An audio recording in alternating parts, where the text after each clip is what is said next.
आजकल ऑर्गेनाइजेशंस बहुत ज्यादा हो गई हैं, बाइबल स्कूल्स बहुत ज्यादा हो गए हैं, प्रचारक बहुत ज्यादा हो गए हैं, लेकिन अफसोस है कि सेवकाई का स्तर बहुत नीचे आ चुका है। परमेश्वर के सेवक होने की बजाय आजकल संस्था के सेवक ज्यादा मिलते हैं, बजाय इसके कि मसीह के आगे आगे उसके आगमन का प्रचार करें।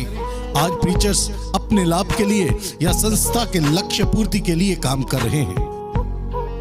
लेकिन बाइबल में एक प्रचारक है जिसने पोस्टर्स, सोशल मीडिया और न्यूज़पेपर के जरिए अपनी एडवर्टाइजमेंट नहीं की, लेकिन जब वो प्रचार करता था तो लोग पापों से पश्चाताप करते थे और अपना जीवन प्रभु को देते थे। ये प्रचारक जिसने मसीह यीशु के आगे होकर उसके आने का प्रचार किया, कोई और नहीं बल्कि यीशु मसीह को बपतिस्मा देने वाला यूहन्ना यानी जॉन द बैप्टिस्ट था। यूहन्ना के जीवन से हमें सच्ची स्वर्गीय सेवकाई के बारे में बहुत कुछ सीखने को मिलता है। तो आइए आज हम यूहन्ना और आज के प्रचारकों के बीच में अंतर देखें, ताकि हम समझ सकें कि किस तरह भेड़ों के रूप में भेड़ियों ने घुसकर कलीसियाई ढांचा बिगाड़ दिया है, ताकि हम पहचान कर सकें सच्चे सेवक में और झूठे प्रचारकों में क्या फर्क है। हम यूहन्ना बपतिस्मा देने वाले की सेवकाई की 20 विशेषताओं पर मनन करेंगे। पॉइंट नंबर 1, लूका 1 अध्याय उसकी 15 आयत के तहत यूहन्ना अपनी माता के गर्भ ही से पवित्र आत्मा से परिपूर्ण था, लेकिन यह प्रचारक पवित्र आत्मा के अलावा लालच की आत्मा से, घमंड की आत्मा से, दूसरे से अपने को बेहतर दिखाने के लिए जलन और विरोध की आत्मा से और ऐसी तरह तरह की आत्माओं से भरे हुए होते हैं। पॉइंट नंबर 2, लूका 3 अध्याय उसकी 2 आयत। यूहन्ना के पास परमेश्वर का वचन पहुंचा, लेकिन इन प्रचारकों के बहुत सारे प्रकाशन परमेश्वर के वचन के साथ मेल नहीं खाते, वरन विरोध में होते हैं। पॉइंट नंबर 3, मत्ती 3 अध्याय उसकी 1 आयत के तहत यूहन्ना जंगल का रहने वाला था और प्रसिद्धि पाने के लिए प्रचार नहीं करता था, लेकिन यह प्रचारक खुद को प्रसिद्ध करने और अपनी पहचान को बड़ा बनाने की अभिलाषा करते हैं और बड़े शहरों या बाहर के देशों में प्रचार करने के अवसर की धुन में रहते हैं। पॉइंट नंबर 4, यूहन्ना 1 अध्याय उसकी 2 और 3 आयत के तहत यूहन्ना परमेश्वर की तरफ से आवाज था, लेकिन ये प्रचारक किसी न किसी प्रसिद्ध प्रचारक की नकल करते हैं और उसकी तरह ही चलते फिरते, बॉडीगार्ड रखते और उनके जैसा व्यवहार करते हैं। पॉइंट नंबर 5, मत्ती 3 अध्याय उसकी 5 आयत के तहत यूहन्ना लोगों के पीछे नहीं भागता था, बड़ी बड़ी सभाओं में प्रचार करने की लालसा नहीं रखता था, बल्कि जंगल में अलगताई का जीवन गुजारता था और लोग शहर छोड़कर उसके पास जंगल में आते थे। उसका प्रचार लोगों को खुश करने वाला नहीं बल्कि परमेश्वर की इच्छा को पूरी करने वाला था, इसलिए उसका संदेश अनकम्प्रोमाइजिंग था, यानी संसार के साथ समझौता करने वाला नहीं था। लेकिन यह प्रचारक परमेश्वर के वचन को नर्म इसलिए करके सुनाते हैं कि कहीं ऐसा ना हो लोग प्रचार सुनकर चर्च छोड़कर भाग जाएं या दोबारा कोई प्रचार के लिए कहीं बुलाए ही ना। पॉइंट नंबर 6, मत्ती 3 अध्याय उसकी 6 आयत। लोग यूहन्ना का प्रचार सुनने के बाद पापों से तौबा करते थे, पश्चाताप करते थे, लेकिन यह प्रचारक प्रचार के बाद ये उम्मीद करते हैं कि लोग आकर उन्हें मुबारकबाद दें और उनके लिए अच्छी अच्छी बातें बोलें। पॉइंट नंबर 7, मत्ती 3 अध्याय उसकी 10 आयत। उसने अपने सुनने वालों को परमेश्वर के आने वाले न्याय के बारे में चेतावनी दी, लेकिन यह प्रचारक लोगों को आशीषें, चंगाइयां और उन्नति की भविष्यवाणियों में व्यस्त रखते हैं और परमेश्वर के न्याय के बारे में नहीं सिखाते। पॉइंट नंबर 8, मत्ती 3 अध्याय उसकी 7 आयत। यूहन्ना ने पश्चाताप ना करने वाले धार्मिक अगुओं को सांप के बच्चों तक कह डाला, लेकिन यह प्रचारक उन बिशपों और पादरियों को जो कि गुनाह में जीवन जी रहे हैं और कभी पश्चाताप नहीं करते, उनकी चापलूसी करते हैं ताकि संस्था में ओहदा बना रहे और दुनियावी फायदे उन्हें मिलते रहें। ये लोग गलत को गलत और सही को सही नहीं कहते। पॉइंट नंबर 9, यूहन्ना 1 अध्याय उसकी 8 और 9 आयत के तहत यूहन्ना ने जगत की ज्योति की गवाही दी, लेकिन यह प्रचारक स्वर्गदूतों के दर्शनों या आशीषों या या चंगाइयों की बढ़ा चढ़ाकर गवाहियां देते हैं। पॉइंट नंबर 10, यूहन्ना 1 अध्याय उसकी 29 से लेकर 32 आयत तक हम पढ़े तो हमें पता चलेगा कि यूहन्ना ने यीशु को पाप उठाने वाला परमेश्वर का मेमना और पवित्र आत्मा से बपतिस्मा देने वाला परमेश्वर का पुत्र करके बताया। लेकिन यह प्रचारक यीशु को डॉक्टर जीसस बोलकर सिर्फ बीमारियों से छुड़ाने वाला और समस्याओं का समाधान करने वाला ही प्रकट करते हैं।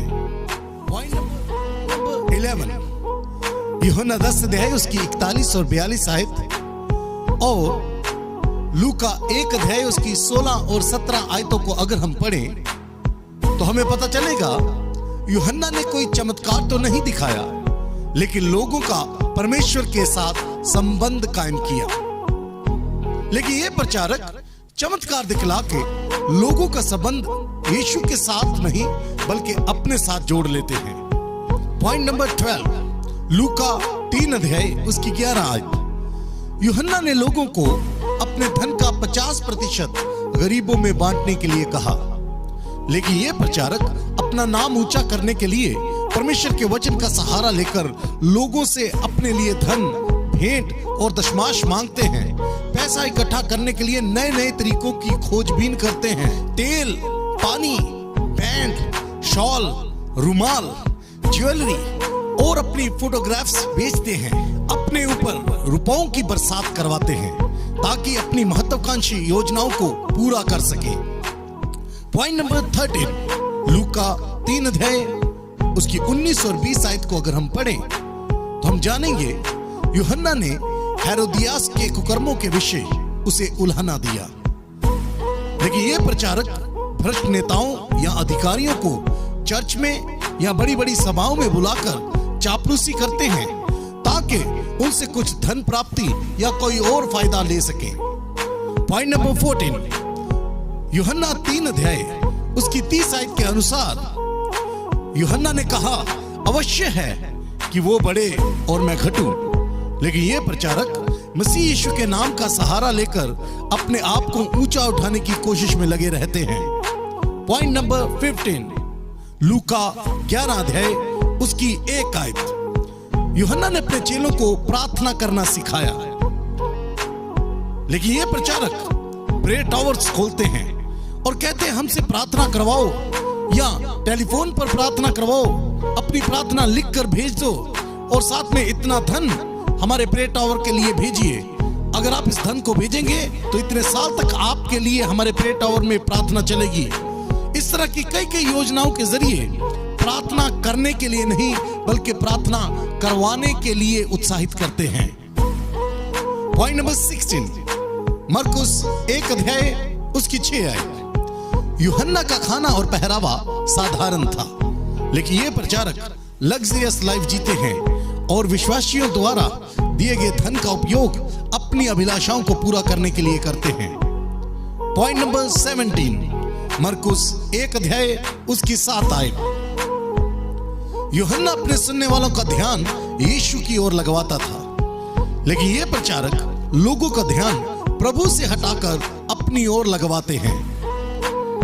पॉइंट नंबर 18, मत्ती 3 अध्याय उसकी 11 आयत को अगर हम पढ़ें तो हमें पता चलेगा यूहन्ना सारी महिमा यीशु को देता है, लेकिन यह प्रचारक खुद की तारीफ सुनने की लालसा में रहते हैं। स्टेज पर जाने से पहले चाहते हैं कि लोग इनके बारे में अच्छा बोलें, इनकी उपलब्धियां गिनाएं। फिल्मी सितारों की मानिंद तालियों की गड़गड़ाहट में इन लोगों की इंट्रोडक्शन दी जाए। ओ प्रभु के लोगों, दुआ करो कि आज के दौर में पौलुस और बरनबास जैसे प्रचारक पैदा हों, जिन्होंने लुस्त्रा के लोगों के सामने कपड़े फाड़कर साबित कर दिया कि महिमा केवल प्रभु यीशु मसीह की है।